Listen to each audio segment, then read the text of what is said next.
is that the US is increasingly unable to maintain the dollar as the world's currency anchor. Though no currency is yet able to replace it, this signifies the coming end of the US's dominance. If it wishes to maintain its position in the world economy, it will necessarily need to resort to aggression on a scale never seen in human history. Come the hour, come the man.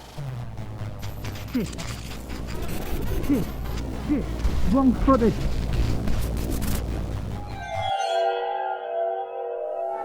Napoleon, Alexander the Great, Donald Trump. We're all cut from the same cloth, and that cloth is very, very large. It's not too big, is it? No. I knew that our destiny was in our own hands, that we could choose to reject a future of America and really look at a future of American decline unacceptable, and to build a future of American dominance, which is what I wanted.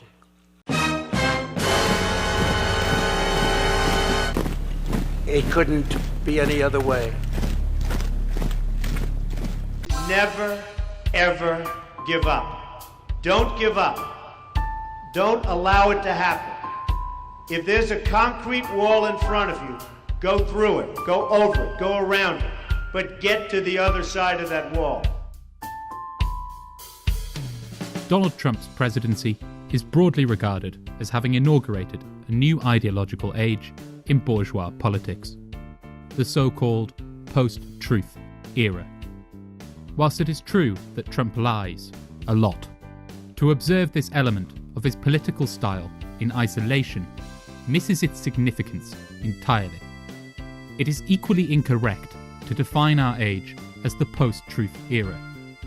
Whilst this position is motivated by more than Trump, fake news, or, more correctly, disinformation, more often cited as the reason for truth's supposed death, it is historically blind, treating an ideological symptom of the social processes today in motion as the cause of their development.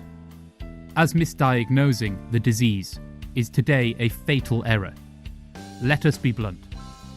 Our age is an age of farce.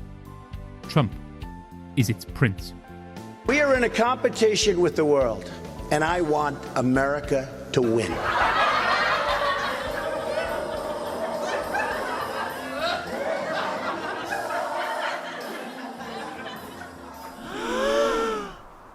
The farce of our epoch may be expressed simply. Postmodern consciousness, which formed as a bourgeois reaction to the carnage of the world wars, is now doomed to repeat the processes which led to this horror, reproducing it on an infinitely grander scale. China threatens to overtake the US as the world's largest economy. The alliance between European and US imperialism is in tatters, a trade war brewing, and military coordination flailing.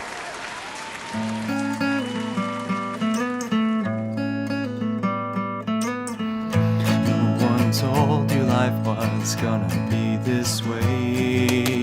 So is NATO obsolete, or brain dead, or both, or neither? Yes.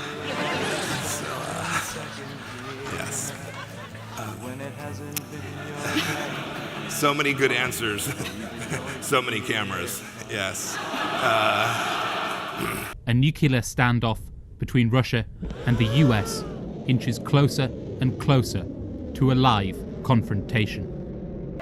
In view of this crisis, which capitalism cannot survive, the prevailing political consensus of the bourgeoisie has shattered. Our rulers have no way out, and they know it, so they bicker. Those who wish to resist this process and save capital from its own barbarity are resigned to produce maps of an impossible, imagined territory. For all the asteroid mining, Green New Deals, and social democrats in the universe cannot stop the jackboots marching. Among those who view things simply, a matter of dominance and dominance alone, there are further splits still. over how to steer the ship, expressed simply by a question: protectionism or the faded ghost of neoliberal globalization. This has produced chaos in every major imperialist nation and alliance. No coherent ideology holding a hegemonic position over these empires. Before 2016, the first whispers of this crisis skirted the bourgeois consciousness, revealing themselves in the 2008 financial crash, Obama's 2012 pivot to Asia, the 2014 partition of Ukraine, and the end of the economic basis for neoliberal globalization in 2015. In 2016, they burst into plain view. The bourgeoisie were thus compelled to explain the moment. Because they did not know how to resolve the matter, they fetishized its ideological appearance, ascribing social media, Cambridge Analytica, and fake news the role of executioner rather than axe. The lack of a hegemonic narrative thus became the hegemonic narrative. The post-truth era was born, and postmodernity claimed bourgeois politics ideologically.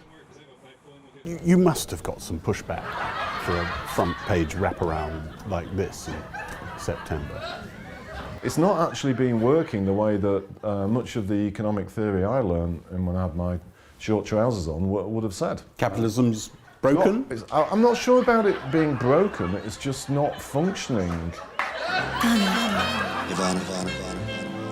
It's wrong, isn't it? But it feels so right. Then it's a deal? Yes, we eat our pizza the wrong way. Crust first.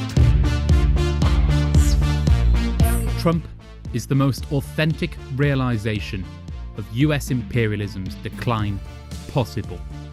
He is Pizza Hut's Napoleon, the Big Mac of Hitler's, KFC's Mussolini, a postmodern fascist. While the political style he has developed is by no means limited to him, Trump's flavour is by far the most adept, and to discern its functioning, one cannot avoid a brief discussion of his life and character. Trump is often thought of primarily as a businessman, and this certainly defines his approach to the tactical problems facing US imperialism. Here, he is ruthless, unpredictable, and clumsy, but always with his key objectives in mind. A mob boss, to whom real estate and world competition are as one. Beyond this, what is significant is simple. He fully believes his own bullshit. Just as they do in the postmodern worldview, reality and image collapse in the mind of Donald J. Trump. This is hardly surprising to understand postmodern culture and how to perform to its cameras by playing an image of himself. He believes himself fully because in both lines of his career he has always been told to do so. What could be viewed as a defect in prior periods of bourgeois, even postmodern politics, is today an advantage. That Trump is inconsistent, lies, and believes himself manifests in a political style which lends itself well to a socio-ludic cultural environment. He is a performer, espousing what are authentically his own views. What he believes is a loosely veiled form of fascist conspiracy theory, which views the decline of the US empire as unacceptable, the result of liberal traitors signing away trade advantage in the pursuit of quote-unquote globalist government. The combination of this postmodern delusion and this political delusion are what has enabled the transformation of his Twitter account into a political weapon. The total flow of politics is natural to him, support assured by the pithy, overinflated and genuinely funny mishmash of slogans, insults memes, and international incidents that dance out from his thumbs and into his echo chamber. He leverages the form of pastiche to ensure his political victory, communicating his policies to his audience by a combination of memes, authentic political outburst, and mawkish branded video. This equally works to his benefit in rendering criticism ineffective. Nothing graces the echo chamber, as it has already moved on. A coherent view of Trump's strategy is buried in the permanent chaos he creates in his wake.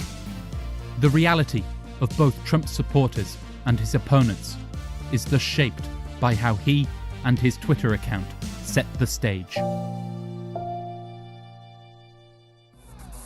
Enemies of freedom, face the music, come on boys, take them down. President Donald Trump knows how to make America great. Deal from strength or get crushed every time.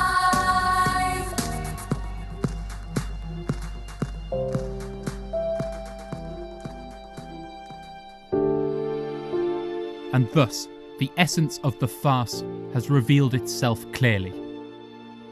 Trump threatens. Everyone laughs. Trump does. Where he loses, it does not matter. There is always another terrain, another meme, another lie. The echo chamber holds, and Cambridge Analytica are looking at the 2020 race. Postmodern fascism, populism in the twee of the liberal tongue, is thus premised upon rendering chaos and division, then seizing the space to advance.